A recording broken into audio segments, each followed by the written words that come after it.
muchas gracias por venir aquí hoy día de reflexión. Una cosa que no existe en ningún lugar, ¿no? La jornada de reflexión es una tontería de nuestro país, de lo que quiero compartir con vosotros, de esas desinencias de un país que no está a la altura de la confianza democrática. Entonces tenemos que tener un día para reflexionar, porque como que no tenemos la suficiente madurez como para que no sea así, ¿no?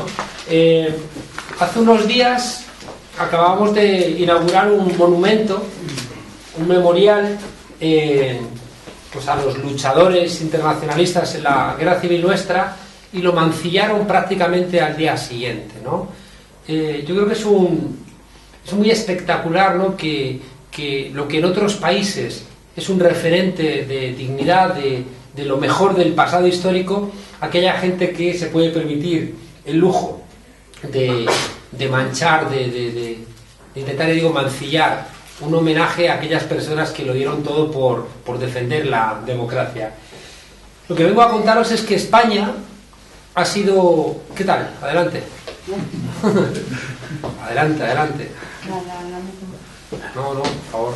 Yo he dicho que tenemos que esperar, pero como él no quiere, él ha sido el que no quiere. Toda la culpa. Hay que desterrar la culpa de nuestras relaciones para siempre. Así es. Coño, esta mañana, excurso, vengo de dar 5 horas de clase a policías. Ha sido duro. No ha sido duro, ¿no? Porque, claro, había policías, guardias civiles, había un poco de todo, ¿no? Entonces uno de los policías además era una sindicalista entonces además como que la mujer quería tener buena onda, pero claro, los del 15M eran todos unos perros flautas que ocupaban casas, y era todo súper complicado de poder establecer ahí el diálogo, ¿no? Y las dificultades para entender algunas cosas, ¿no? Cómo se interioriza un discurso que ni siquiera es de ellos, ¿no? Pero bueno, luego hablamos de eso. Os decía que lo que quiero contaros se resume en una afirmación muy, muy terrible, ¿no? Y es que España, ahora ya ha cambiado un poco la cosa, pero durante la muerte de Franco, hasta prácticamente poco, donde ya también ha cambiado un poco el escenario en Europa, España era el único país donde tú podías ser demócrata sin necesidad de ser antifascista. Y eso es muy fuerte, ¿no? En el resto de Europa, para ser demócrata tenías que ser antifascista. En este país no. Tú podías ser un auténtico defensor del régimen franquista y su genocidio, ¿no? Que puede pasar por un perfecto demócrata. Y las mentiras de nuestra transición nos llevan a cosas que son terribles, ¿no? Como que un tipo que firmó sentencias de muerte en gobiernos franquistas, o un tipo que cuando tiraron a Julián Grimau por la ventana de la DGS, por cierto, esa DGS a la cual limpió de cualquier tipo de recuerdo de la dictadura uno que se decía socialista, como Joaquín Leguina, cuando tiraron a Julián Grimau por la ventana y luego lo ejecutaron, Fraga fue el tipo que dijo, dentro de unos días presentaré un dossier donde ustedes sabrán quién era este caballerete, ¿no? Es decir, justificando la ejecución extrajudicial de una persona cuyo delito era ser comunista. Este hecho de que España haya sido un país donde no hacía falta ser antifascista para ser demócrata, tiene las culpas repartidas, ¿no? Y a mí me gusta empezar por las culpas nuestras. Creo que el Partido Socialista es obvio, ¿no? Su responsabilidad por su juego en ese olvido. El Partido Socialista, cuando llega al gobierno en el 82, llega, luego si queréis podemos hablar un poquito de eso, llega disciplinado por ese golpe que triunfó, que no es un golpe que fracasó, sino es un golpe que triunfó en el 100% de sus propuestas, que fue el golpe del 23F, que hizo que el Partido Socialista, cuando se hace con el poder, pues haya prácticamente olvidado cualquier tipo de reivindicación. Antes del 23F ya se exhumaban fosas, es decir, que esos 140.000 españoles y españolas que son lo mejor del ADN de nuestra democracia, que están enterrados todavía en cunetas, ya empezaron a ser exhumados. Pero el 23F frenó de golpe esas exhumaciones y el Partido Socialista lo dio por bueno. Recordemos que la expresión garzonadas, para referirse a lo más sensato de Garzón, que también tiene sus lados oscuros, pero la parte más luminosa de Garzón, que tiene que ver con la persecución de los genocidas, y en este caso también por querer perseguir la memoria democrática de nuestro país, arañando en la guerra civil, bueno, pues significó que al final Garzón ha salido de la Audiencia Nacional, y quien utilizó la expresión garzonadas fue Teresa Fernández de la Vega, vicepresidenta del gobierno socialista. Ha sido Jueces para la Democracia, el grupo judicial que más contundente ha sido contra el juez Garzón, ¿no? Los propios que estaban dentro de su entorno han sido los más feroces, precisamente porque en su día también Garzón, con sus vehemencias de querer ser ministro, de no haber sido ministro, al final terminó enfrentándose con Jueces para la Democracia cuando empezó a tirar del hilo de los GAL, y hubo gente dentro de Jueces para la Democracia que no se lo permitió, porque Jueces para la Democracia son jueces, pero lo de para la democracia pues habría que discutirlo más despacio. Y dentro de la responsabilidad socialista yo no puedo dejar de reseñar una que me golpea profundamente, y es un tipo como Bono, que si en España no hubiera problemas de exceso de oferta laboral e hiciera falta que nacieran más niños, pues se crearía el Ministerio de Familia y él sería el ministro ideal. Bono fue el tipo que... Adelante, sin miedo. Bono fue el tipo que hace unos años, en nombre de algo que tenemos que desentrañar, invitó a un tipo de la División Azul, es decir, a un tipo que fue a luchar con Hitler, a matar rusos, a matar soviéticos, lo invitó a desfilar por la Castellana junto a un tipo de las Brigadas Internacionales. Es decir, que consumó esa idea de que todos eran iguales. Si que era igual la gente que vino aquí a luchar por defender la República en las Brigadas Internacionales, que un tipo que se alistó a la División Azul a matar comunistas, ¿no? El papel del Partido Socialista en esta confusión de permitir, ya digo, que en España se pudiera ser demócrata sin ser antifascista, también fue acompañado, desgraciadamente, por el papel del Partido Comunista de España. El Partido Comunista de España, yo no dejo de recordar a una persona a la que siempre he querido mucho, como era Marcelino Camacho, decir, a raíz de la ley de amnistía, con esta ley hemos cerrado todas nuestras heridas. Y todavía teníamos a los 140.000, o los que sean, porque no sabemos, esa es la cifra mínima que barajamos, de ahí para arriba, que insisto, que están todavía muertos, enterrados en cunetas como si fueran perros. Y el Partido Comunista en ese momento dijo: hemos cerrado nuestras heridas, con una ley de amnistía que es verdad que hacía que salieran los nuestros, los demócratas, encarcelados por defender la democracia, por luchar contra el franquismo, pero que también exculpaba a todos los franquistas de sus tropelías. No hay que olvidar tampoco cómo el Partido Comunista abandonó al maquis, cómo hubo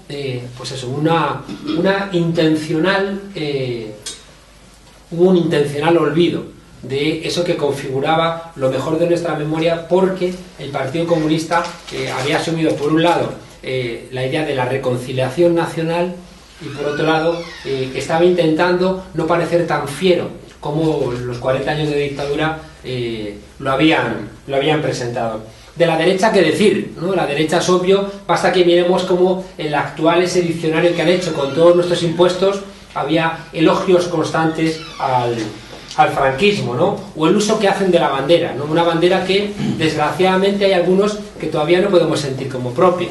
Es decir, que salvo la noche que ganó la Roja, ¿no?, el Mundial, que parece que la bandera daba un poquito menos de vergüenza, pero la bandera roja y amarilla, algunos tenemos profundas dificultades, y por eso tampoco la derecha ha tenido muchos problemas en hacer la suya, ¿no? Porque la izquierda tiene profundas dificultades como para enarbolar como representante de nada nuestro la bandera que fue el símbolo por excelencia durante el franquismo.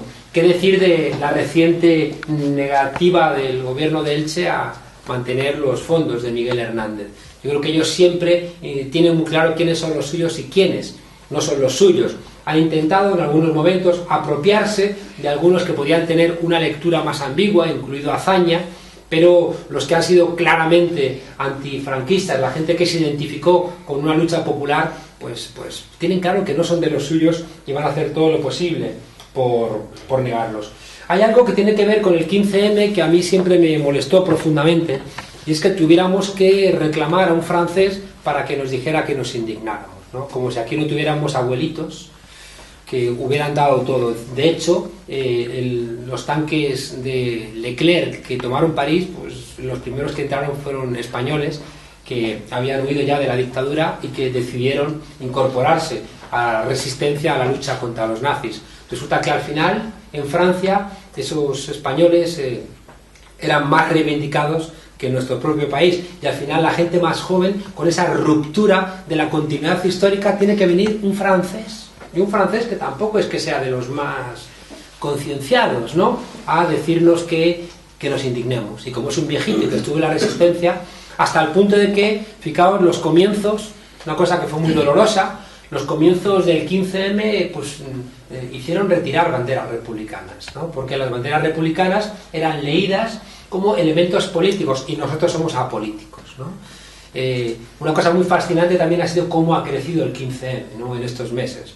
Hoy el 15M está lleno de banderas republicanas y todos pudisteis ver cómo celebraban al viejito de Vallecas del Partido Comunista, si mal no recuerdo, bueno, que cantaba y decía, pues aquí estoy con vosotros, y de repente la gente dijo, ¿y estos viejitos dónde estaban, ¿no? ¿Y estos viejitos dónde habían estado escondidos?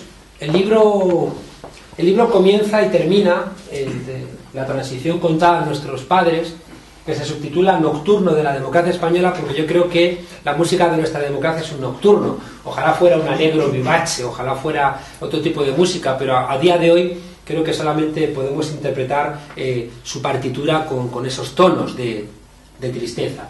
Comienzo el libro indignado por mi parte por esa constante referencia que yo he escuchado tantas veces de abuelito, déjese de historietas, ¿no?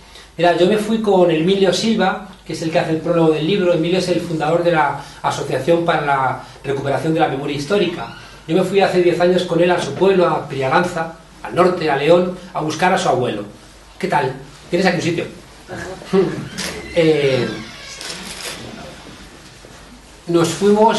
Me fui con Emilio a buscar a su abuelo. Su abuelo era un republicano que tenía una pequeñita tienda y que una tarde se lo llevaron los falangistas y no apareció. Entonces Emilio, nunca su padre había querido hablar, y de repente nosotros como nietos decimos, ¿dónde está mi abuelo?, ¿no? Entonces nos fuimos allí a buscarle, fuimos a un bar, fuimos a otro.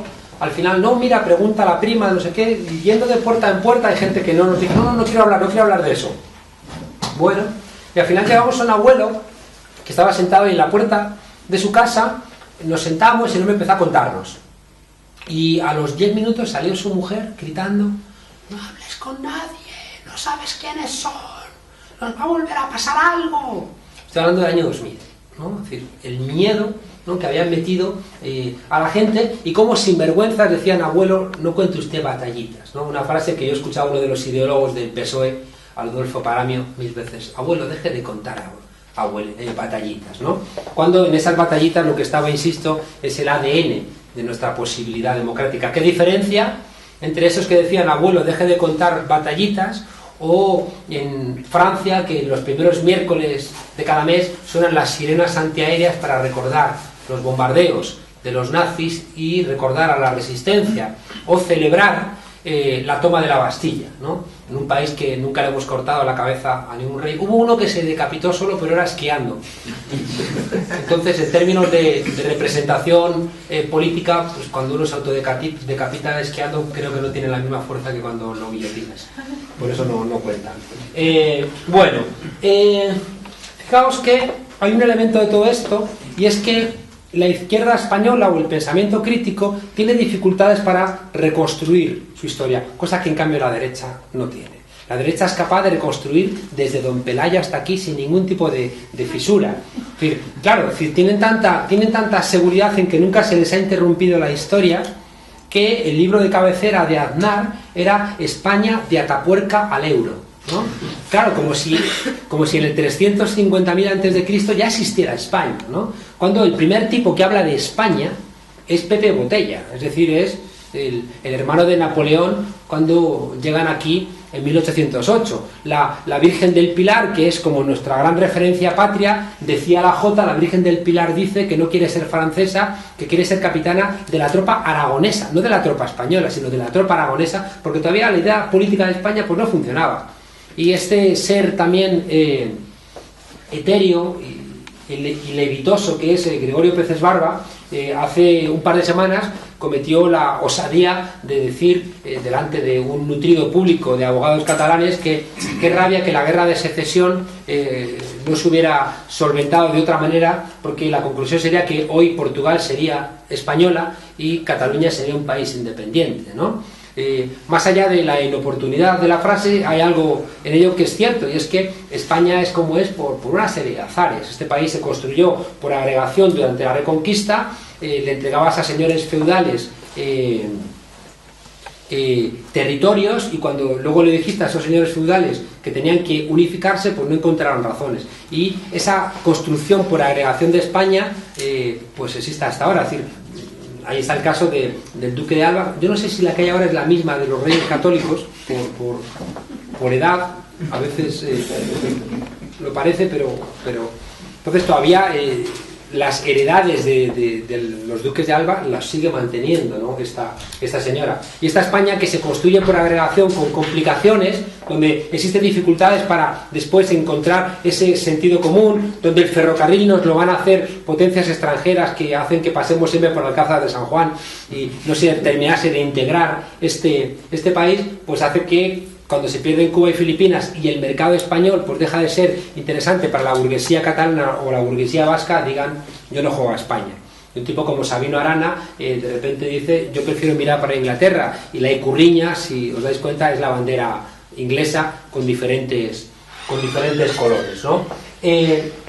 Lo que me parece relevante, insisto, es que así como la derecha puede decir que son descendientes de Don Pelayo, de los reyes católicos, los Austrias, la Contrarreforma, los carlistas, por supuesto Franco, y llegan hasta ahora, la izquierda española o el pensamiento crítico tiene dificultades para armar su historia.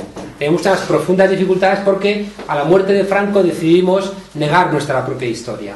Decidimos trazar ahí un velo negro, de manera que para no tener que hablar de Franco y tener que asumir a un rey, no hablamos tampoco del antifranquismo, no hablamos de la República, y al final hay como un gran vacío.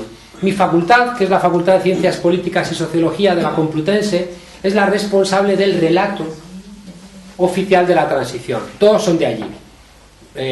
Ramón Cotarelo, Rodolfo Paramio, Santos Juliá, Álvarez Junco, José María Maraval, Julián Santamaría, Víctor Pérez Díaz, todos los pensadores que sentaron las bases, tezanos, las bases teóricas del discurso mítico de la Inmaculada Transición, son todos profesores de mi facultad, y uno de ellos escribió un artículo que fue muy emblemático con el desvergonzado nombre de la transición, la invención de la tradición democrática en España.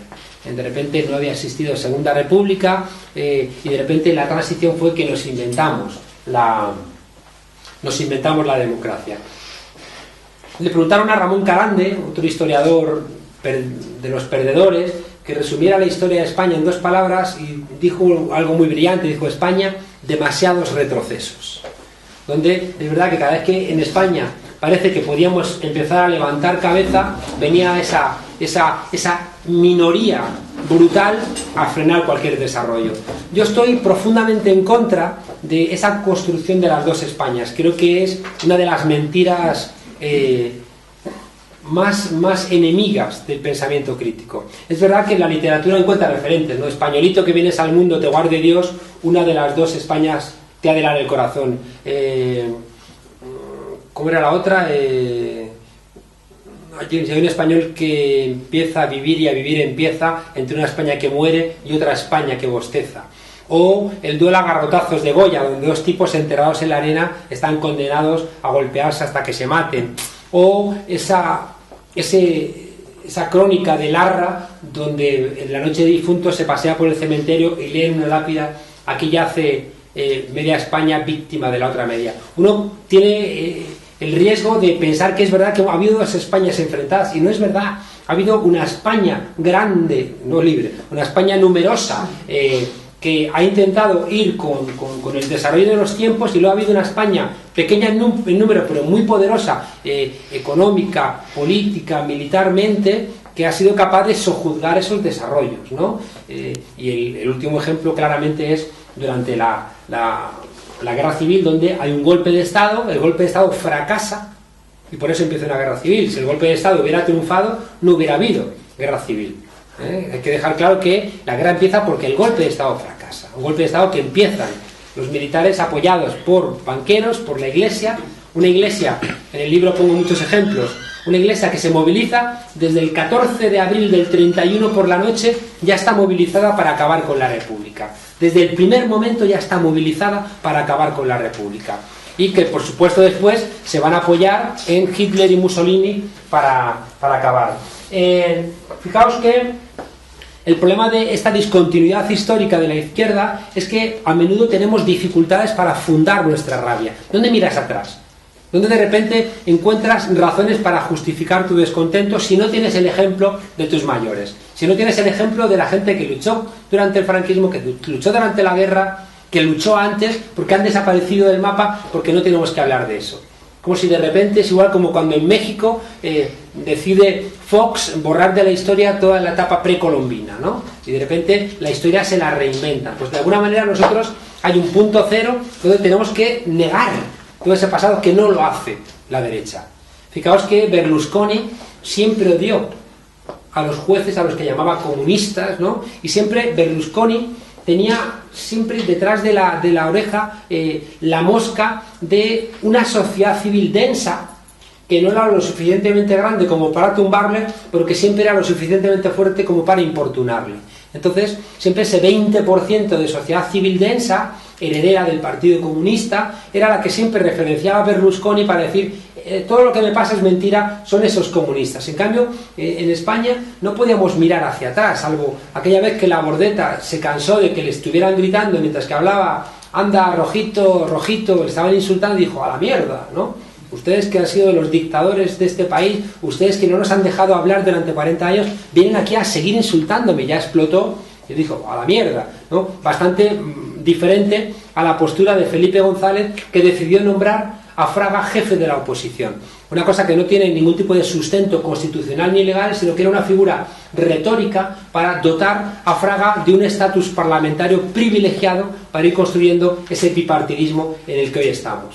En el año 79, entre la derecha y la izquierda, o sea, entre el PSOE, para ser más claros, entre el PSOE y la UCD, no llegaban al 80%, hoy representan el 92%, es decir que ha habido un democraticidio en nuestro Parlamento que ha ido al final construyendo ese bipartidismo. Fijaos, ahora que os digo lo de Italia, claro, la diferencia, fijaos, en esa ruptura de la memoria histórica, o en esa alentar y alimentar la memoria histórica, hace que, pues ese cartel que veo allí, ¿no? Que los italianos tienen Novecento y nosotros tenemos la vaquilla, ¿no? Claro, es que es una diferencia. Una cosa es tener Novecento, que es el cartel ese que veis allí arriba en rojo, ¿no? Es decir, que tienes una reconstrucción en una película de lo que ha sido tu fascismo, de lo que ha sido tu lucha contra el fascismo, y aquí tenemos que tener la jodida vaquilla, ¿no? Donde todo es muy divertido. Entonces, yo estoy tan cansado de que o el otro descerebrado del Alex de la Iglesia, la balada triste de trompeta, ¿no? Donde siempre la guerra civil española hay que manejarla en términos de comedieta, ¿no? ¿Y por qué? Y resulta que las películas serias sobre nuestra guerra civil las tienen que hacer extranjeros. Que Loach haciendo Tierra y Libertad, o ¿cómo se llama este? Guillermo del Toro haciendo El laberinto del fauno, ¿no? Mientras que nosotros siempre tenemos la gracieta, ¿no? Vamos a interpretarla de una manera graciosa. Bueno, todo eso, ya digo, tiene que ver con ese relato de la transición. A veces a mí me sorprende, yo no creo en caracteres nacionales, no creo. Cuando yo estaba en Alemania, había un brasileño que me cargaba, que siempre decía, estos alemanes, ¿cómo son? No como nosotros, estos alemanes es que lo llevan en la sangre, que ¿cómo son? Y yo así ya le dije, hazte una transfusión, a ver si te mejoras, ¿no? Es decir, no, obviamente no está en la sangre ni en los genes, están en estructuras de articulación. Pero ya digo, a veces me llama la atención de dónde saca este pueblo coraje para levantarse como a veces se levanta, ¿no? Yo no creo en caracteres nacionales, pero uno mira lo que hizo pues, nuestros mayores, ¿no? En 1808 contra un imperio complicado, contra el de Napoleón, o cuando uno mira que en Alemania o en Francia el fascismo se impuso gratis, y aquí les costó una guerra de 3 años y exterminarnos, o ahora mira uno como de repente de la nada surge el 15M con todo lo que hay positivo ahí, y uno dice, coño, recuerdo un verso de Neruda, ¿no? Dice que de nuestra guerra civil Neruda dijo que Bolívar resucita cada 100 años, ¿no? Y que había resucitado en la España republicana. Bien, fijaos, hay una cosa que a mí siempre me ha mira, el libro tiene 20 años de trabajo, ¿no? Aunque os parezca mentira. Yo voy a estudiar a Alemania, y cuando yo me voy a estudiar a Alemania, después de terminar la carrera, de repente veo que mi país no es el que me habían contado. Y en ese momento, ese discurso mítico de la transición, yo digo, yo hay cosas como que no veía, ¿no? Entonces yo recuerdo que regreso con un texto que se llamaba El segundo exilio de la intelectualidad española, intentando ver cómo los intelectuales españoles habían renunciado a esa continuidad histórica, ¿no?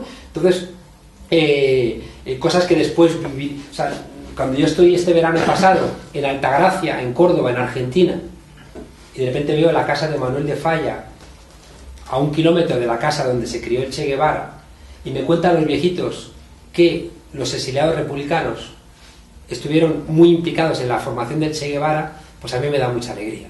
Por eso yo no lo sabía de mi país, me tengo que ir a enterar allí. Y tengo que recordar, lo había leído, pero yo no recordaba que Manuel de Falla, uno de nuestros músicos más importantes, está enterrado en Argentina porque no quiso regresar a España. Entonces todos esos elementos, ya digo, de nuestra memoria, totalmente hurtados. Cuando yo regreso y con un documento titulado El segundo exilio de la intelectualidad española, me dicen mis profesores, por ahí vas mal, chavalito, por ahí tú no vas a tener futuro en la academia, ¿no? Y me amenazan que si sigo por ahí, pues que no voy a poder hacer carrera universitaria, ¿no? Por mucho que haya estudiado en Alemania, tengo unas buenas notas y demás, ¿no? Porque ellos son los responsables de esa construcción mítica de la transición, y están cobrando, están dando conferencias, están articulando un discurso mítico que les produce tranquilidad y dividendos, ¿no? Las dos cosas. Claro, yo empecé a pensar en estas cosas ya desde España y me encuentro con el Spain is different.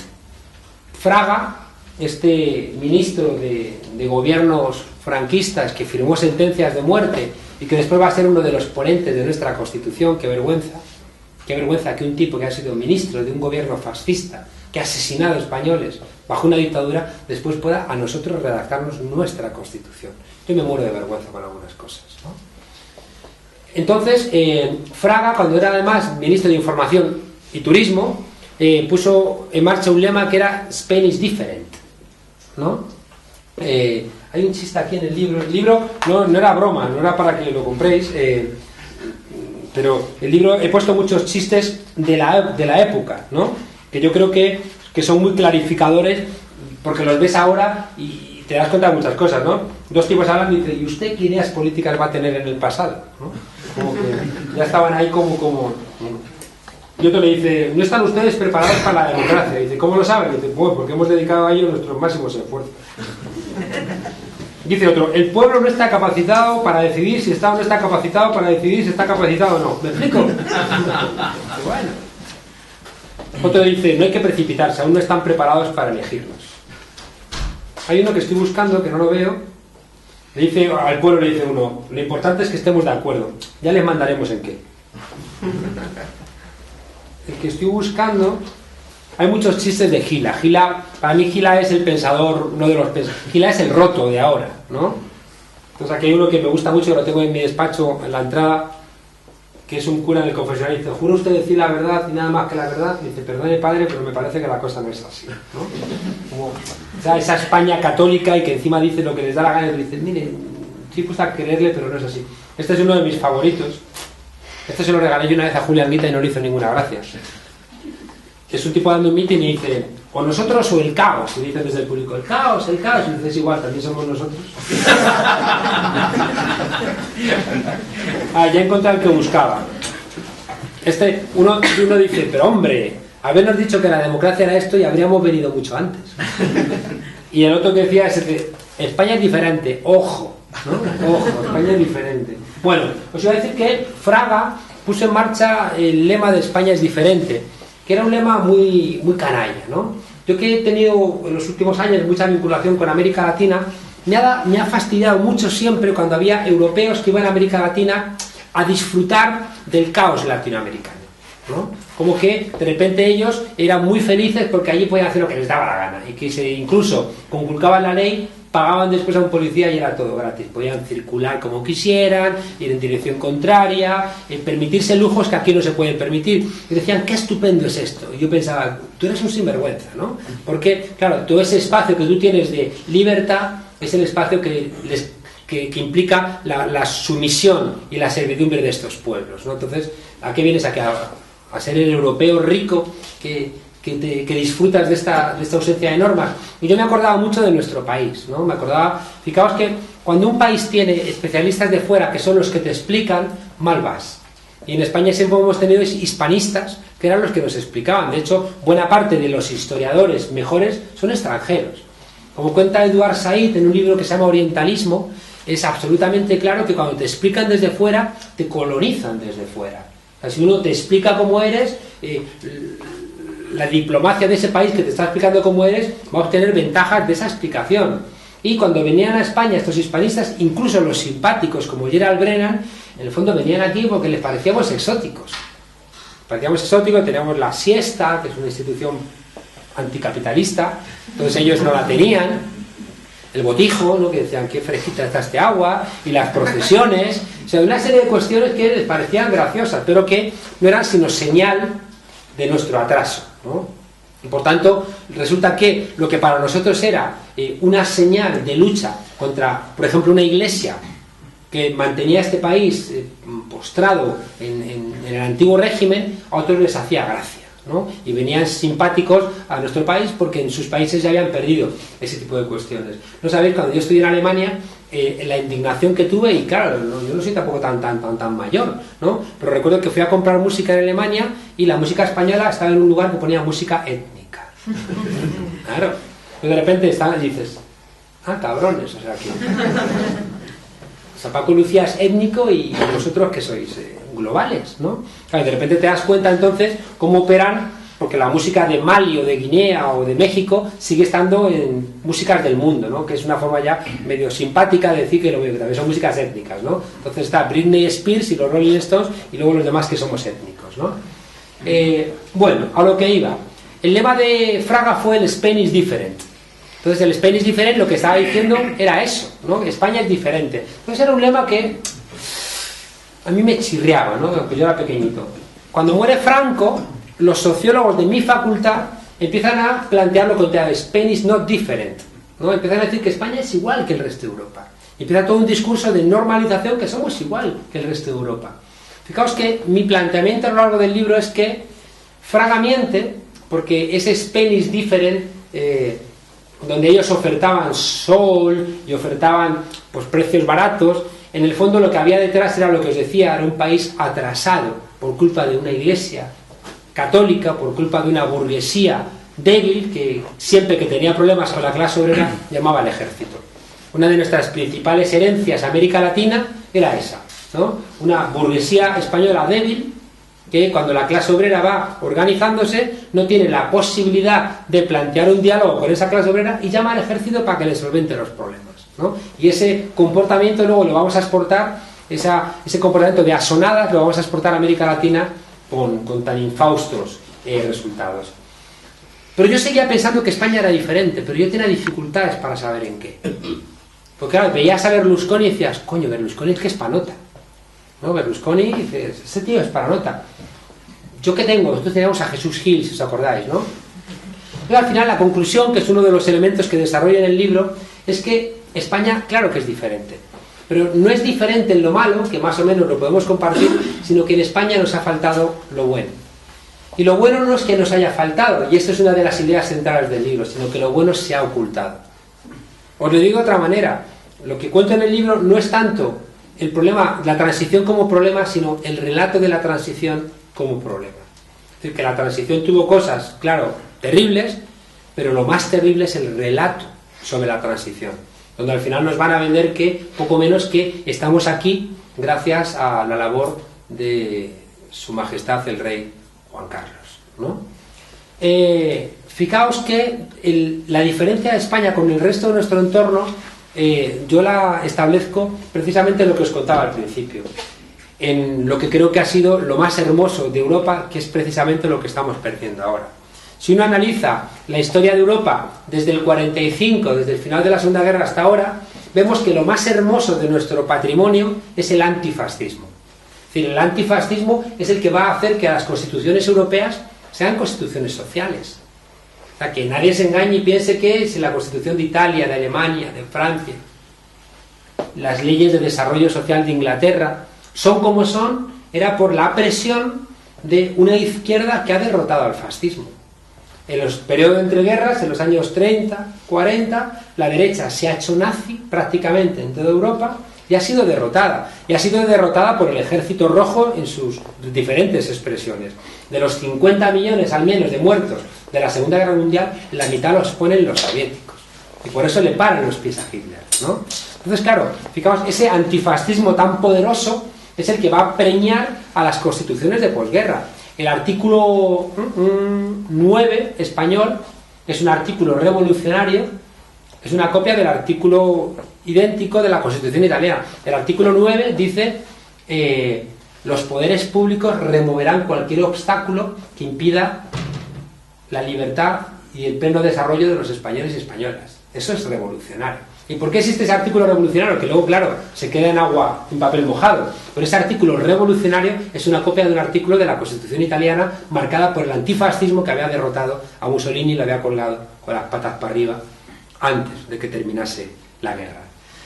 Al final, entonces, yo entiendo que lo que tiene Europa y no tenemos nosotros es precisamente esa memoria del antifascismo. Y que de repente esa memoria, que es lo que nos podría anticipar, imaginaos lo que sería el 15M si tuviéramos la referencia de un pueblo que se levantó en armas para defender la República. Otra cosa sería el 15M desde el comienzo. Desde el comienzo hubiera sido otra cosa. ¿Qué diferencias habría si en nuestro país celebrásemos, en vez de una fiesta, de una conquista de un territorio externo, somos de los pocos países, si no el único país del mundo, que su fiesta nacional es una efeméride que tiene lugar fuera del país? O sea, en vez de celebrar algo que nos pasara aquí, vamos a celebrar que ese genovés, lo digo para que Eric y Amelia no se metan con nosotros, no era español, era genovés, Cristóbal Colón. Nos pusimos ahí el dinerillo, pero no. O sea, celebramos una efeméride externa, ¿no? Ya digo, además lo celebramos con un desfile militar, ¿no? De un ejército que solamente ha ganado batallas contra nosotros, contra su pueblo, ¿no? Es como que chirría, ¿no? Totalmente esto. Por tanto, fijaos, hay una petición en todo el libro, por eso el Nocturno de la Democracia, de que recuperemos nuestra condición de antifascismo, ¿no? Porque es ahí donde podemos encontrar ese ADN. Y regreso al final del libro. El libro termina, esto es como en las películas cuando te cuentan el final, ¿no? Dices, el malo es en sospechosos habituales, fijaos, una cosa que me golpeó mucho. Acababa de morir Sabino Fernández Campo, el jefe de la Casa Real del Rey, un franquista duro, Mirad, dejadme que os lea una cosa para que veáis. He puesto un capítulo que lo he llamado con un nombre raro, se llama Palimpsesto cóncavo de la historia de España. Un palimpsesto es una tablilla que tú escribes, luego la borras y vuelves a escribir encima, ¿no? Entonces yo he escrito un palimpsesto que es la historia de España, que se reescribe, y cóncavo porque yo creo que Valle Inclán y con Luces de Bohemia y cuando se pasean por el Callejón del Gato con esos espejos cóncavos y convexos, creo que da un buen repaso de la historia de nuestro país. Bueno, y esto empieza con citas, es una historia de España con citas, solo con citas, que empieza con una que es del memorial de la Universidad de Cervera a Fernando VII, cuando Fernando VII, después de regresar, y ese viva en las caenas terrible, empieza a cerrar universidades, y la Universidad de Cervera le manda un memorial a Fernando VII diciendo: lejos de nosotros la peligrosa novedad de discurrir. que luego lo va a popularizar Ortega diciendo lejos de nosotros la funesta manía de pensar, ¿no? Esto somos una universidad, pero pensar nosotros no, tranquilo, ¿no? Tranquilo, que eso no va con nosotros, ¿no? Entonces, como, madre mía, entonces ahí pongo muchas citas de España, algunas, cuando las leáis, estupendas, ¿no? O sea, desde el Franco a usted como yo no se meta en política, ¿no? Yo qué sé, Arias Navarro en el 75, o hacemos el cambio nosotros o nos lo hacen, ¿no? El Azaña que dice paz, piedad y perdón, o el tipo de Llano que dice, un tipo que tiene calles todavía en este país diciendo, nuestros valientes legionarios y regulares han enseñado a los rojos lo que es ser hombre. De paso también a las mujeres de los rojos, que ahora por fin han conocido a hombres de verdad y no castrados milicianos. Dar patadas y berrear no las salvará. Este tipo tiene todavía calles con su nombre en nuestro país, ¿no? Por supuesto la frase del rey Juan Carlos, ¿no? Una figura excepcional entre la historia, el nombre de Francisco Franco será ya un jalón del acontecer español y un hito del que será imposible dejar de referirse para entender la clave de nuestra vida política contemporánea. Con respeto y gratitud quiero recordar la figura de quien durante tantos años asumió la pesada responsabilidad de conducir la gobernación del Estado. Su recuerdo constituirá para mí una exigencia de comportamiento y de lealtad para con las funciones que asumo al servicio de la patria. Es de pueblos grandes y nobles el saber recordar a quienes dedicaron su vida al servicio de un ideal. España nunca podrá olvidar a quien, como soldado y estadista, ha consagrado toda la existencia a su servicio. Juan Carlos I, en su primer discurso oficial como rey de España en 1975. La siguiente cita que pongo es: no entiendo de política, pero veo la situación un poco dura. Lola Flores, noviembre de 1975. Bueno, lo que quería, ya veréis, hay muchas citas o sea, diciendo a Adolfo Suárez, te acepto lo que me planteas porque en el fondo soy un democristiano. Un par de años después dice Adolfo Suárez, en el fondo yo siempre he sido un socialdemócrata. O sea, si el hombre pudiera ahora hablar diría, no, si yo estoy con el 15M, ¿no? O sea, lo que haga falta con tal de tener un... Pero bueno, fijaos, lo que quería leeros, porque os quería contar el final del libro. El general Quintana Lacazzi, no sé si lo recordáis, el general Quintana Lacazzi era el capitán general de Madrid. Fue el tipo que se dice que paró el 23F porque le dijo a Milans que se entraban o que se salía la Brunete que los bombardeaba. Que por tanto, entonces fue un elemento que al final, también las horas de espera, donde... Entonces este señor que fue asesinado por ETA en el 84, ¿no? Que fue una barbaridad asesinarlo, que duda cabe, ¿no? Pero se construyó todo un panegírico, ¿no? Del militar que paró el golpe. Este tipo dijo textualmente: soy un franquista que admiro la memoria del general Franco. He sido 8 años coronel de su regimiento. Llevo esta medalla militar que gané en Rusia e hice la guerra civil. Pero el caudillo me dio orden de obedecer a su sucesor. Y el rey me ordenó parar el golpe del 23F y lo paré. Y si me hubiera mandado a asaltar las Cortes, las asalto. ¿No? Claro, de repente estos son nuestros héroes. Bueno, os decía que muere Sabino Fernández Campos, jefe de la Casa Real. Entonces, de repente empezamos a ver en todos los términos qué tipo prudente, ¿no? La prudencia de... Claro, este tipo era muy prudente. Este es el tipo que convenció a Bárbara Rey cuando hubo un escándalo sexual con el rey, que la asaltaron en su casa, que robaron unos videos.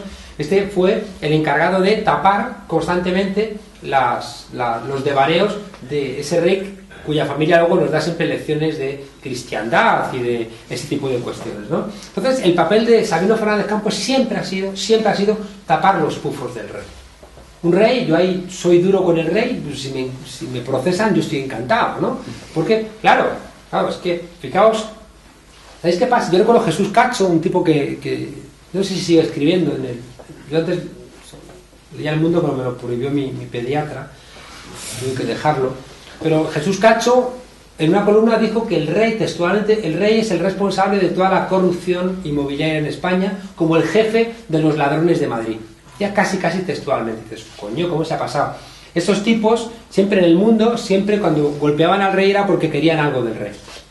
Siempre, ¿no? Es decir, Pedro Geta Ramírez siempre ha utilizado esa... ¿Recordáis?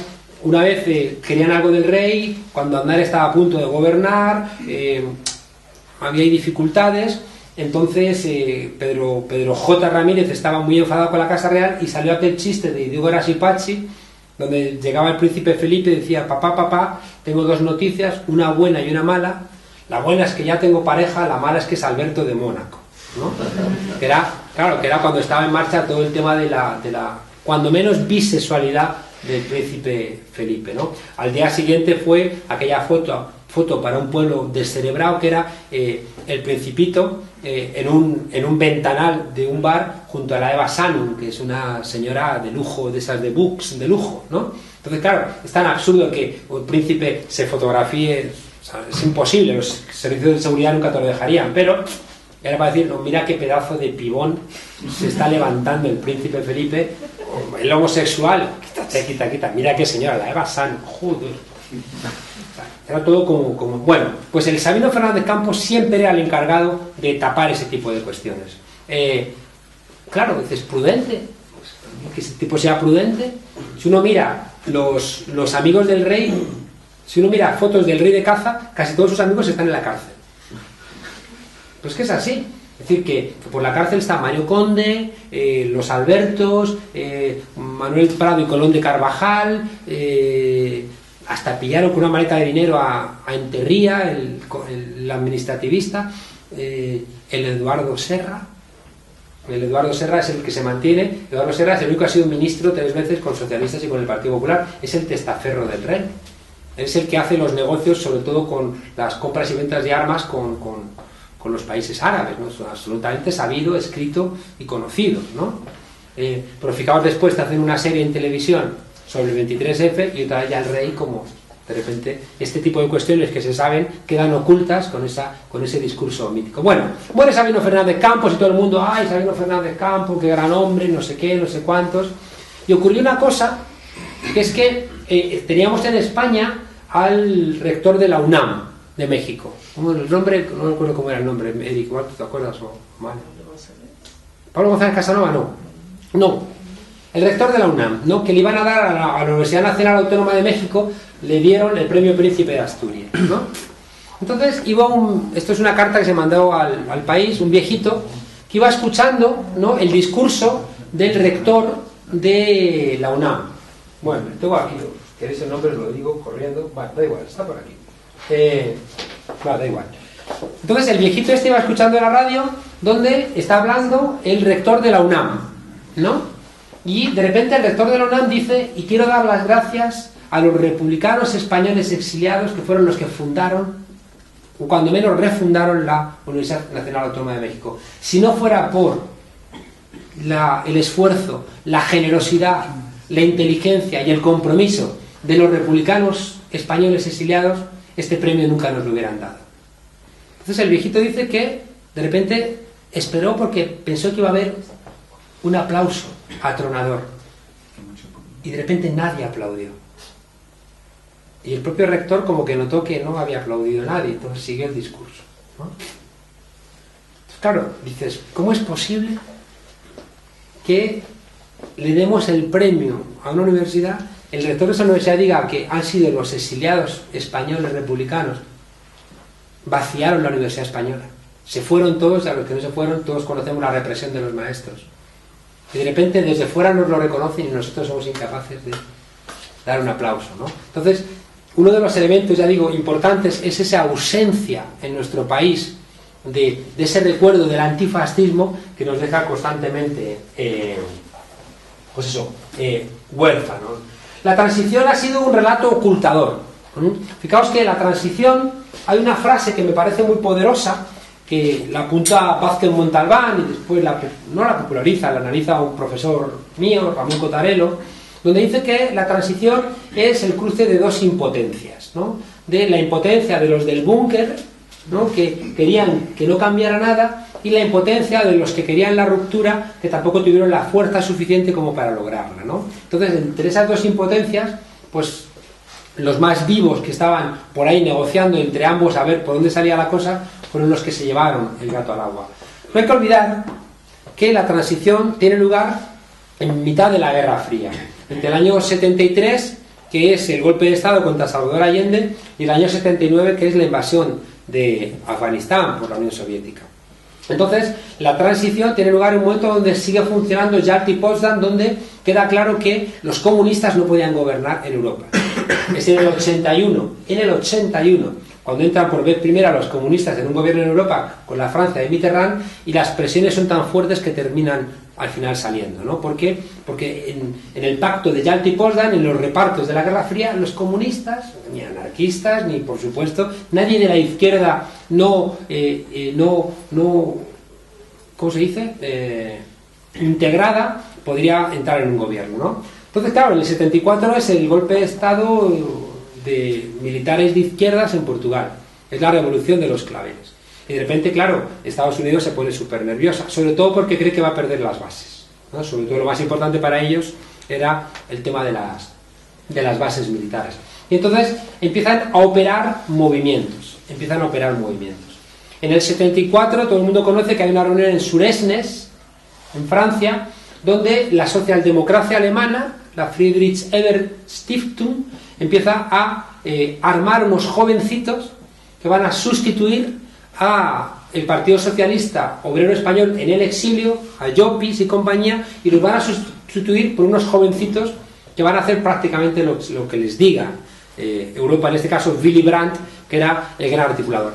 Willy Brandt, Alemania tenía un profundo interés en que no hubiera mucho problema en esta transición. ¿Por qué? Porque si de repente nuestra transición se convertía en un choque dentro de la Guerra Fría, lo que ellos buscaban, que era la unificación, se dificultaba. Entonces siempre la política exterior alemana, siempre lo que buscaba es que no hubiera mucho lío entre el este y el oeste, porque cualquier bronca este-oeste alejaba su voluntad, que era la unificación de Alemania. Bueno, pues se inventan a estos señoritos, al clan de la tortilla, a Felipe González. Aquello que dijo Tamames era cierto, ¿no? Cuando el PSOE dice 100 años de honradez y le recuerdan y 40 de vacaciones, ¿no? Porque el Partido Socialista nunca había estado en la clandestinidad presente, no existía, ¿no? El que había existido era el Partido Comunista. Fijaos que esto es importante porque ese Partido Socialista, primero, que rompe con sus mayores, después que prácticamente había estado desaparecido, tiene la obligación de hacerse un hueco en la política española. ¿Quién es su enemigo? El Partido Comunista. Porque el Partido Comunista era el que se reconocía como el partido que había estado presente, ¿no? O otros partidos a la izquierda del Partido Comunista, que también había estado ahí en la clandestinidad, pero que el Partido Comunista también se iba a encargar como que de despreciar. Entonces, fijaos, el escenario era, por un lado, un partido socialista que tiene que ocupar el lugar de toda la izquierda, y un partido comunista que tiene que demostrar que es una hermosísima persona, que es de izquierda, pero sin exagerar, que le molestan todos los partidos que están a su izquierda, que le obligan también a radicalizar su discurso. Y el Partido Comunista empieza a tener también un papel ahí complicado. Yo he puesto un chiste aquí, que es espectacular, ahí no lo llegaréis a ver, pero es Santiago Carrillo dando un mitin diciendo: y sí a la monarquía, y sí a la bandera, y sí a la iglesia, sí a las bases, sí a la unidad de la patria. Y le grito no desde el público: macho, deja algo para Fraga, ¿no? Claro, porque el Partido Comunista tenía la obligación de intentar parecer de no dar miedo, ¿no? Mientras que el Partido Socialista le estaba diciendo cuidado con los comunistas y estaba intentando negociar, dejar fuera al Partido Comunista. El Partido Comunista estaba negociando con sus bases, diciéndole tranquilos, tranquilos, y con la presión también de otros partidos más a la izquierda que no estaban dispuestos a pactar como sí estaba dispuesto a pactar el Partido Comunista, ¿no? Fijaos que hay una idea, para ir terminando y que si os parece bien podamos discutir un poquito. Hay otra idea, que es que Alfonso Guerra, muy arrogante, dijo: yo tengo una pizarra donde he escrito la transición. Eso es una mentira. Fijaos, no había pizarra. Lo que sí que había era lo que yo llamo en el libro propósitos. ¿Qué significa que había propósitos? Que los diferentes grupos que vivían con privilegio en el franquismo tenían el propósito de mantener su privilegio en lo que viniera después. Cuando la gente que tiene propósitos, también fijaos, había un propósito de toda la gente que quería tumbar al franquismo y tener el propósito de sustituir el régimen dictatorial por una democracia que en aquel momento se parecía a lo que habíamos perdido en 1939, ¿no? Entonces, claro, en esas tensiones es donde en esos propósitos que digo, es donde van a aparecer elementos muy importantes. Mirad en Egipto. Yo en la primera parte del libro, como de repente estaba ocurriendo todo lo que estaba pasando en el norte de África, me ayudaba también a decir, mire, fíjense aquí. Claro, ¿qué pasa en Egipto? En Egipto el pueblo se echa a la calle, mucha presión popular y tumban al dictador, a Mubarak. En España hay una frase famosa de Alfaya y Sartorius donde dicen que Franco murió en la cama, pero la dictadura murió en la calle. Es decir, entre el año 73 y el año 76 es el periodo de máxima conflictividad laboral en este país. Es decir, la conflictividad social y laboral es fortísima. Y eso es lo que les asusta, porque la gente está en la calle protestando como nunca lo habían hecho. Y de repente dicen, uy. Es decir, esta gente que no había protestado contra el franquismo, de repente empieza a protestar por cuestiones laborales y quizá de paso va a empezar a protestar por otras cuestiones, ¿no? Entonces, el franquismo murió, ya digo, en la calle, aunque Franco murió en la cama. ¿Qué vemos en Egipto? La gente en la calle tumban a Mubarak, pero si después hacen como hicieron, que fue salir de la calle, ¿quién ocupó el lugar otra vez? El ejército. El ejército. Ahora mismo hay 12.000 desaparecidos. 12.000. El ejército acaba de intentar crear una nueva constitución y la gente ha vuelto a salir a la plaza porque sabe que o en la plaza o todo lo que han peleado no sirve para nada, ¿no? Y eso se han dado cuenta perfecta. Nosotros no nos dimos esa cuenta, ¿no? Nosotros de alguna manera hicimos presión, pero después nos desactivamos, ¿no?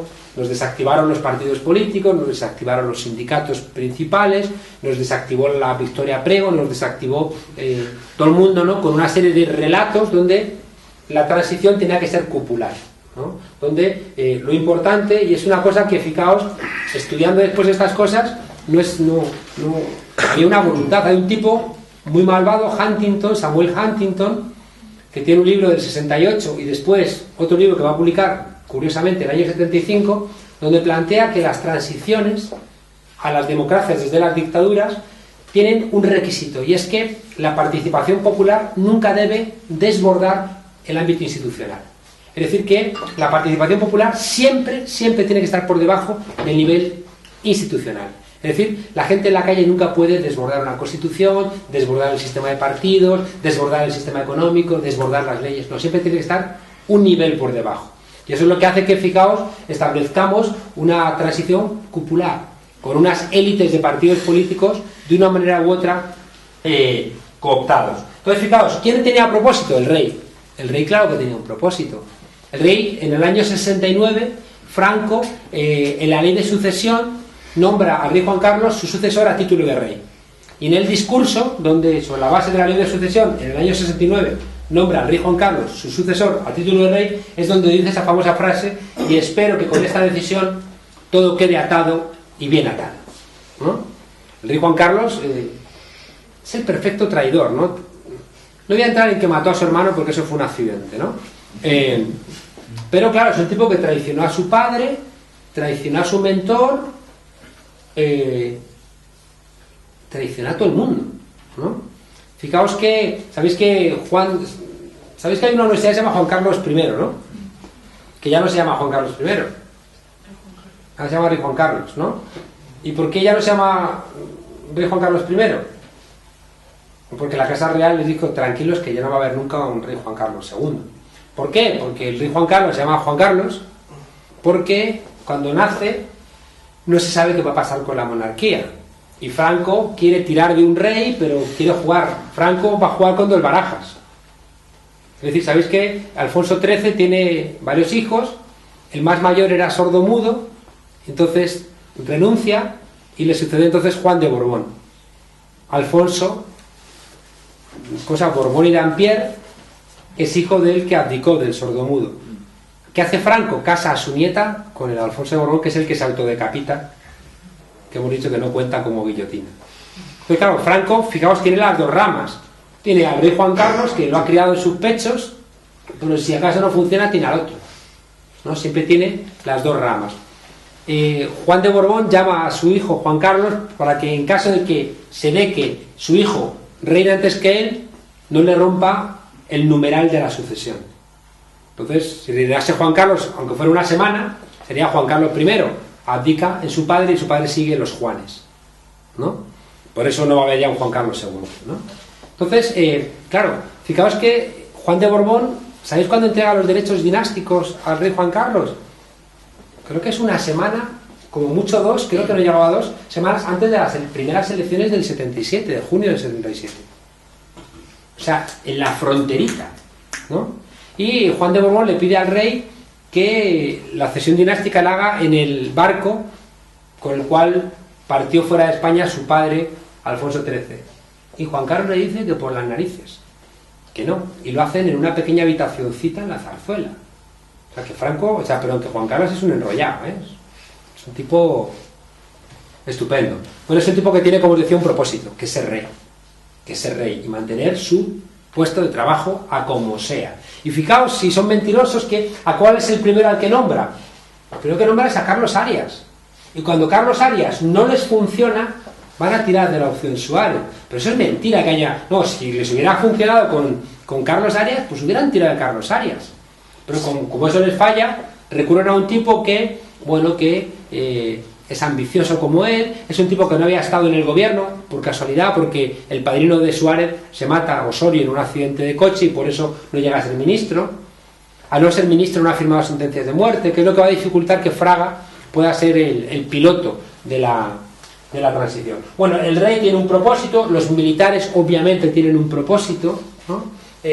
Los banqueros, los partidos políticos cooptados, y fijaos, un pueblo todavía con miedo. Si queréis termino contándoos una cosa que me parece muy relevante. Mira, Franco celebró el primer año de la victoria, el cuarto, el quinto, el sexto, el séptimo, el octavo, el 10º año que machacamos a los rojos ateos. Ya, pero perdona un momentito, que te corte. Sí. Me parece que estás olvidando demasiado la Iglesia Católica Española.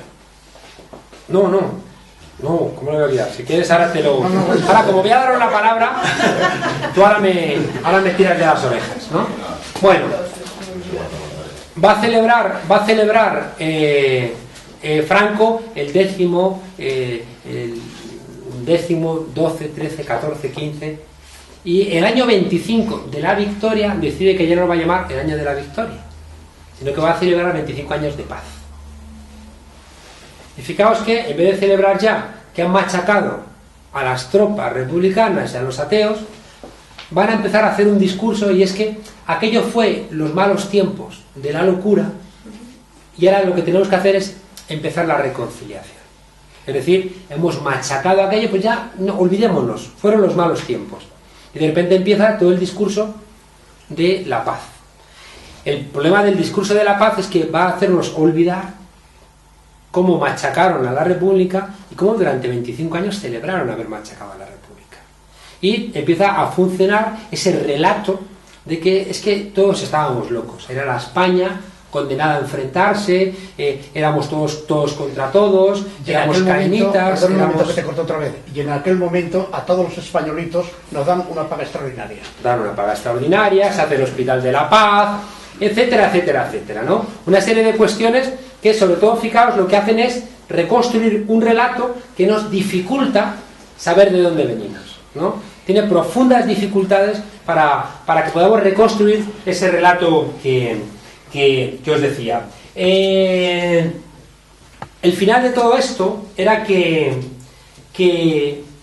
hay una frase que yo digo en el libro, y es que cuando de repente empezamos a ver que nuestra democracia no funciona muy bien, que tenemos los GAL, que somos incapaces de liberarnos de la presión de la Iglesia Católica, el Concordato de España es un concordato que se firma en enero del 79, pero que se gestiona durante todo el periodo preconstitucional, y que el concordato con la Santa Sede lo va a hacer la Asociación de Excombatientes de la Iglesia Católica, una cosa así como terrible. Son los que negocian el concordato, que es lo que explica a día de hoy todavía la peculiar relación que tenemos con la Iglesia Católica, que también fue medio conflictiva. Es decir, que todos recordáis lo de Tarancón al paredón, ¿no? Es decir, que la iglesia que sale del Concilio Vaticano II es una iglesia de los pobres que va a generar en América Latina la teología de la liberación, y aquí va a generar los curas comunistas, como el Padre Llanos y algunos otros. Entonces,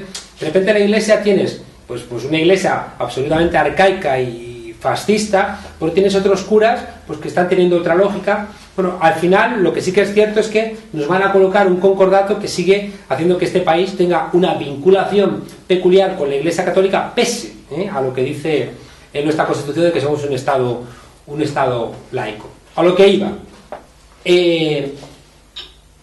Cuando empiezan a verse algunos problemas, dices, pero ¿cómo que tenemos aquí GAL? ¿Cómo es que tenemos aquí terrorismo de Estado?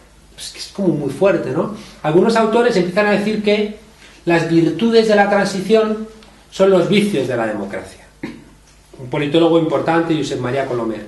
Entonces empiezan a plantear que las virtudes de esa transición que tuvimos generan algunos vicios de nuestra democracia. Bien, yo creo que eso también es erróneo, creo que es una mentira. Yo creo que en todo caso lo que hay que decir es que los vicios de la transición son también los vicios de la democracia. ¿Por qué? Porque os he dicho que la transición, os lo digo de otra manera porque también es más problemático y nos permite discutirlo.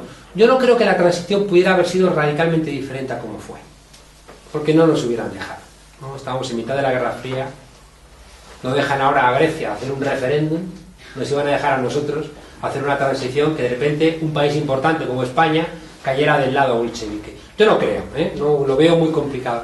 Lo que sí que es cierto es que podíamos haber participado de alguna manera para que la conciencia antifascista hubiera estado presente y la reconstrucción de nuestra democracia hubiera habido más conciencia ciudadana, ¿no? Y eso es lo que nos fue negado. Entonces, fijaos que la transición, que os decía que es verdad que los sectores rupturistas no tuvieron la fuerza para conseguir la transformación, lo que hace después el relato de la transición es ocultar como si nunca hubiera habido aquí elementos rupturistas. Y de repente, papel como el de la CNT, el papel, o sea, uno ve los FRAP y los FRAP parece que son como los locos, cuando los FRAP eran gente bastante sensata, que merece la pena escucharles lo que decían, mientras que son presentados como terroristas, poco menos, no sé muy bien, como los locos de Al Qaeda, ¿no? El pasado pasas tú aquí Blanco Chimiti hablando de las claro, os contaría estas cosas, ¿no? Entonces, fijaos que se empieza a articular un relato de la transición pues bastante tramposo, con un elemento final que es con el que quiero terminar, ¿no? Mi planteamiento es que los vicios de la transición, ¿y cuáles son los vicios de la transición? Precisamente el haber hecho una transición que no confió en la gente. A nosotros se nos hurtaron todos los debates. Se nos hurtó el debate de monarquía o república, es decir, a la muerte de Franco aquí tenemos que haber sido interrogados si queremos monarquía o república para volver al lugar que nos robó un golpe militar, ¿no? Aquí se nos hurtó el debate sobre la Constitución. Aquí de repente se filtró la Constitución, ¿no? La gente pudo opinar, pero aquí no hubo un debate. Aquí dijeron, esto es todo, o todo o nada. Y la gente dijo, coño, pues prefiero esto a nada. ¿Cómo? Por lo que me des, claro. Que viene con Rey, pues lo acepto, ¿no?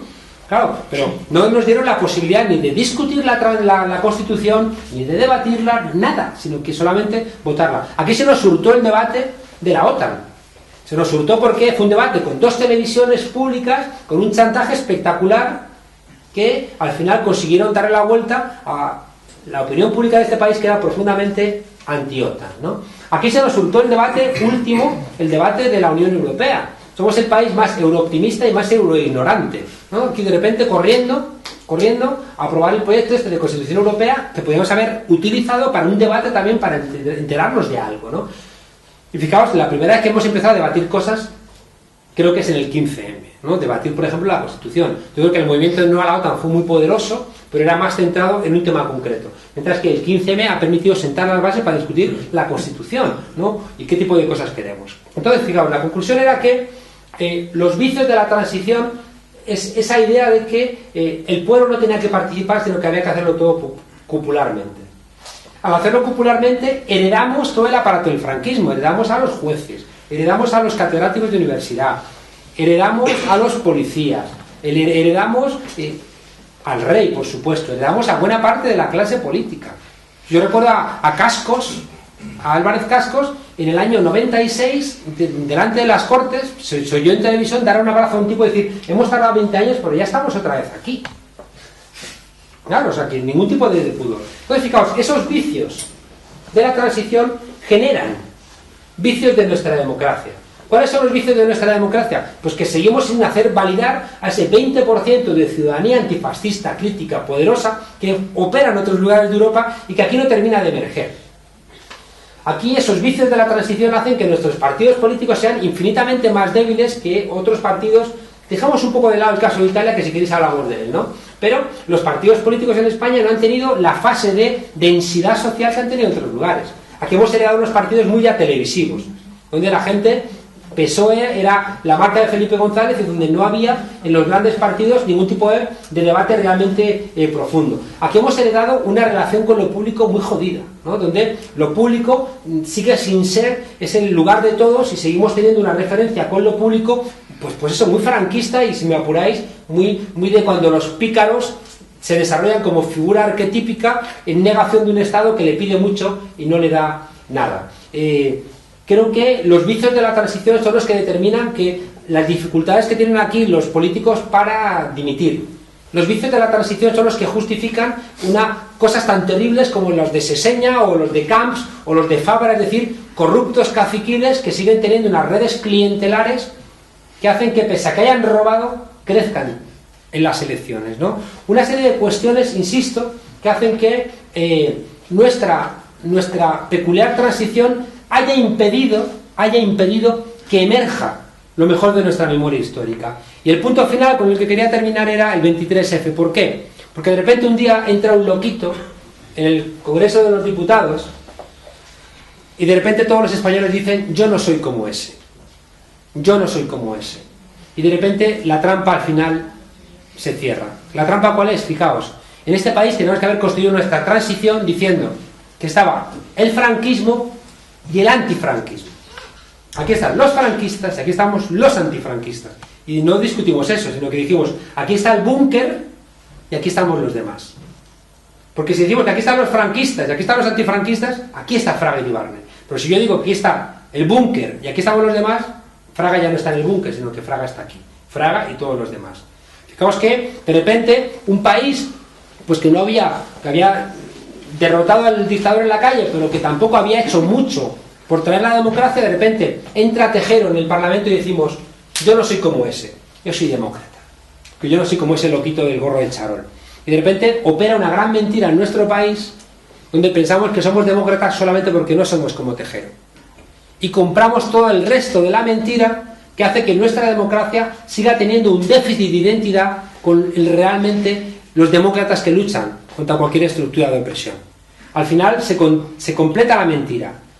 No me parezco a Tejero, el rey es el que me para el golpe, todos nos disciplinamos, todos nos alegramos de conocernos, y al final seguimos teniendo un vacío profundo a la hora de articular nuestra rabia en el pasado, que nos permita una lucha más eficaz por conseguir derechos hoy. Seguimos siendo el país con los derechos sociales más débiles de Europa, y países donde la densidad social sigue dejando mucho que desear, con una universidad que deja mucho que desear, con unos periódicos que deja mucho que desear, con un cine que deja mucho que desear, con una estructura social que deja mucho que desear.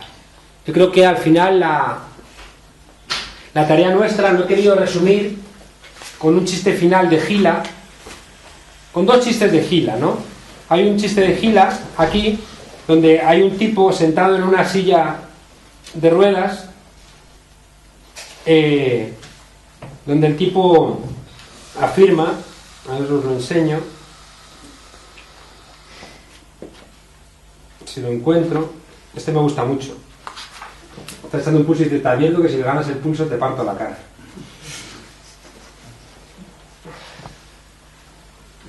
A ver si encuentro el chiste de Gila, porque creo que resume lo que quiero contaros. Aquí. Está un tipo en la silla de ruedas hablando con otro y dice: yo era muy de izquierdas, pero desde que me quedé paralítico soy inmovilista. Al final hay un chiste de Gila que cierra, donde hay un tipo que está lejísimos en un cuadro y dice: cuanto más atrás te pongas, mejor lo ves, ¿no? Que es una ironía de que es verdad que a mí no se me olvida que no es igual ver la transición desde ahora que verlo cuando se estaba poniendo en marcha, ¿no? Yo no critico, fijaos, no critico en el libro que no se hiciera otra cosa. Lo que critico es que me digan que lo que hicieron fue heroico o que lo que hicieron fue lo mejor que se podía haber hecho en este país. Porque mi lectura es que los que realmente se comportaron heroicamente no están en el relato de la transición. Los que realmente se la jugaron están fuera del foco de la transición. Los que estuvieron en la cárcel, los que perdieron familia, amigos, camaradas, esos no están en el relato oficial de la transición. Y precisamente esos son los que yo quiero que emerjan, porque son los que me pueden marcar a mí el rumbo para seguir luchando por una democracia que merezca ese nombre. El libro está dedicado precisamente a esas personas, ¿no? A las personas anónimas que se lo jugaron todo por tener una democracia y que son los que lo celebramos. Seguimos celebrando cuando se mueren sinvergüenzas que dieron el golpe de Estado y seguimos sin celebrar a esa gente, a esas mujeres y hombres que lo dieron todo por nuestra democracia. Y este libro pretende ser un homenaje a esa gente y es lo que he pretendido hacer y por eso he venido con tanta alegría a un sitio como este a contarlo. Gracias.